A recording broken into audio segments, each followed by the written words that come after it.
दोस्तों नमस्कार, आप देख रहे हैं डीके एवरीथिंग चैनल और मैं हूं आपका दोस्त दिलीप बावरिया। आज मैं आपको एक ऐसे व्यक्तित्व से मिलाने जा रहा हूं जिसके बारे में आप सुनकर काफी खुश होंगे और उनसे प्रेरणा लेने की कोशिश करेंगे।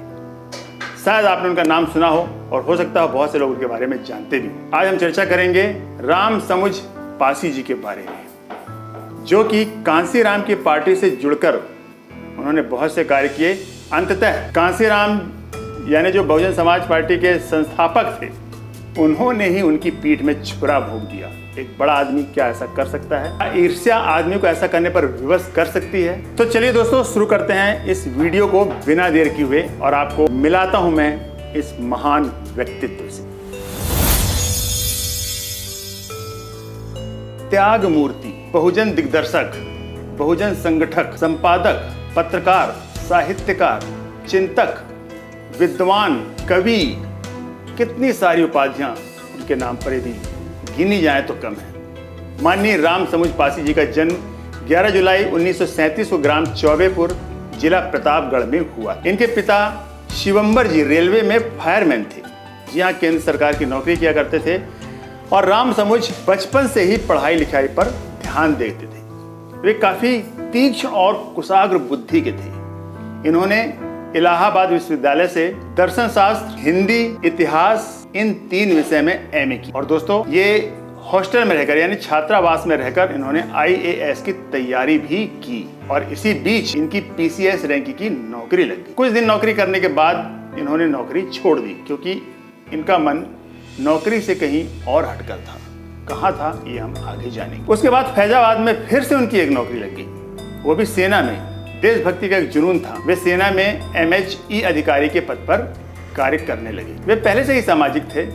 इन्होंने सेना की तरफ से बॉम्बे में 1 वर्ष का संगठक संचालक का कोर्स भी किया, किसी संगठन को कैसे प्रॉपर संचालित किया जाए, और ये सामाजिक कार्यों से इस बीच जुड़े भी रहे। जिन्होंने बहुत सी कठिनाइयों का सामना करते हुए भी कभी अपने कदम पीछे नहीं हटाए और वो सामाजिक राजनीतिक रूप से काफी उत्कृष्ट कार्यों में लगे रहे, खासकर बहुजन समाज। और उन्होंने 21 किताबें लिखी हैं। आपने शायद नहीं पढ़ी होंगी, उनकी किताबें जरूर पढ़िएगा और उनसे आपको बहुत कुछ हासिल होने वाला है। इसी बीच बहुजन नेता कांसीराम ने 1978 में बामसेब बनाया तो किसी ने कांसीराम को राम समुझ से मिलने की सलाह दी, जो राम समुझ जी को जानते थे करीब से। तब कांसीराम जी राम समुझ जी से मिलने उत्तर प्रदेश आए और अपने मिशन की बात उन्होंने राम समुझ जी को बताई और राम समुझ जी कांसीराम के संगठन से जुड़ गए क्योंकि उन्हें भी अच्छा लगा कि हम अपने समाज के लिए कार्य करेंगे। कुछ समय बाद अपना कार्यभार राम समुझ जी को सौंपकर कांसीराम चले गए क्योंकि उन पर विश्वास हो चुका था। और राम समुझ जी पूरे उत्तर प्रदेश में कैडर कैंप चलाकर लोगों को बामसेब से जोड़ते चले गए निरंतर।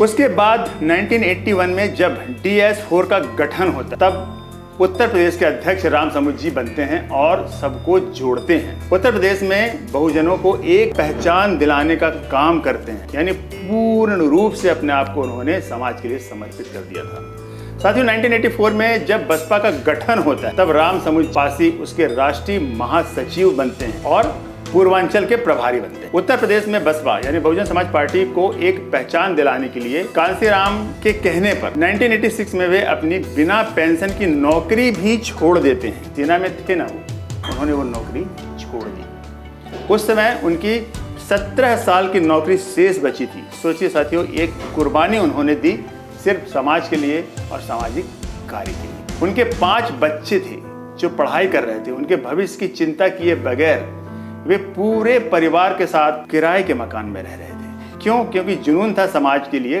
कुछ करने का। इसी बीच राम समुझ जी ने बंद पड़े बहुजन संगठक नामक साप्ताहिक पत्रिका को फिर से दिल्ली से निकालना शुरू किया। एक साप्ताहिक पत्रिका चलती थी जो बंद हो चुकी थी, उन्होंने फिर से उसे चालू कर दिया और उसकी 35,000 प्रतियां छपने लगी उनके द्वारा, जिसका संपादन वो खुद किया करते थे राम समुझ। इससे राम समुझ जी काफी लोकप्रिय हो गए। उन्हें हर कोई जानने लगा, पूरे देश के लोग उन्हें पहचानने लगे और ज्यादा महत्व देने लगे। कहा जाता है कि राम समुझ जी की प्रसिद्धि कांसीराम जी को अच्छी नहीं लगी। यहाँ पर एक टर्न आया दोस्तों, स्टोरी में एक यू टर्न आया। ये एक मानव स्वभाव होता है, आप अच्छे से जानते हैं, जेलिस की भावना, ईर्ष्या की भावना। कांसीराम ने बड़े शातिर तरीके से पत्रिका बंद करवा दी और सिर्फ संगठन का कार्य देखने को उन्होंने रामसमुद्र जी से कहा। उन्होंने रामसमुद्र जी से कहा कि देखिए, आपके बगैर बसपा उत्तर प्रदेश में अपना मुकाम हासिल नहीं कर सकती। और 1987 जब बसपा का झंडा कोई नहीं उठाना चाहता था, यानी बसपा के लिए कोई कार्य ही नहीं करना चाहता था, कोई आगे आना ही नहीं चाहता था, डरता था, तरह तरह की भ्रांतियां उनके मन में आती थी। उस समय प्रतापगढ़ में उन्होंने 1987 में विधानसभा का उपचुनाव राजा अजीत प्रताप सिंह के खिलाफ लड़ा और इसमें पासी और ठाकुरों के बीच जमकर संघर्ष हुआ। कोई कल्पना भी नहीं कर सकता था कि ठाकुरों को कोई टक्कर दे पाएगा, और वे बहुत कम वोटों से हारे रामसमुद्र जी। इसका मतलब ये था कि उनकी जीत की शुरुआत थी। ये देखकर कांसीराम चकित रह गए। उन्होंने कल्पना भी नहीं की थी कि ऐसा भी हो सकता है। रामसमुद्र जी इतने लोकप्रिय हैं और अंदर ही अंदर कथित रूप से उन्हें, यानी कांसीराम जी को, रामसमुद्र जी से ईर्ष्या होने लगी। उसके बाद रामसमुद्र जी ने प्रभारी रहते हुए आजमगढ़ में सबसे बड़ी रैली निकाली और आजमगढ़ से बसपा को पहला सांसद जिता करके दिया। इसके बाद विधानसभा के चुनाव में पूर्वांचल के प्रभारी रहते हुए सबसे ज्यादा विधायक जिताकर वे उन्होंने बसपा को दिए। उनकी इस लोकप्रियता से कांसीराम डरने लगे। ईर्ष्या तो उन्हें हो ही रही थी, साथ ही साथ उन्हें डर भी लगने लगा अपने पैर खिसक जाने का जमीन से। मायावती ने इस समय बीच में कूदकर आग में घी डालने का काम किया। मायावती जी, जी हाँ दोस्तों।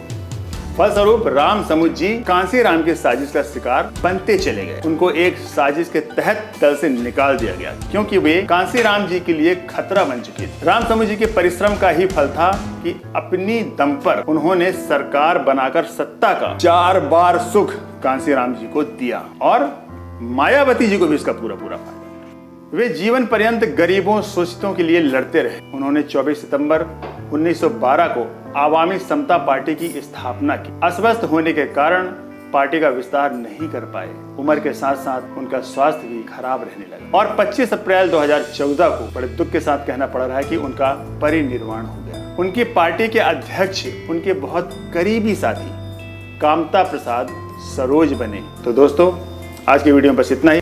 और यदि वीडियो पसंद आया है तो प्लीज़ आप इसे लाइक जरूर कर दीजिएगा। हम यूं ही मिलते रहेंगे, ऐसे ही अपने समाज के लोगों के विषय में जानेंगे, उनसे परिचित होंगे और उनके व्यक्तित्व को समझने की कोशिश करेंगे ताकि हम उसे अपने जीवन में उतार सकें और उन जैसा बन तो ना सकें लेकिन बनने का प्रयास जरूर कर सकें, ताकि हम अपने समाज के लिए कुछ कर सकें। अगली वीडियो में आपसे किसी ऐसे ही विषय को लेकर फिर मुलाकात होगी। तब तक के लिए जय हिंद, जय भारत, जय पासी समाज।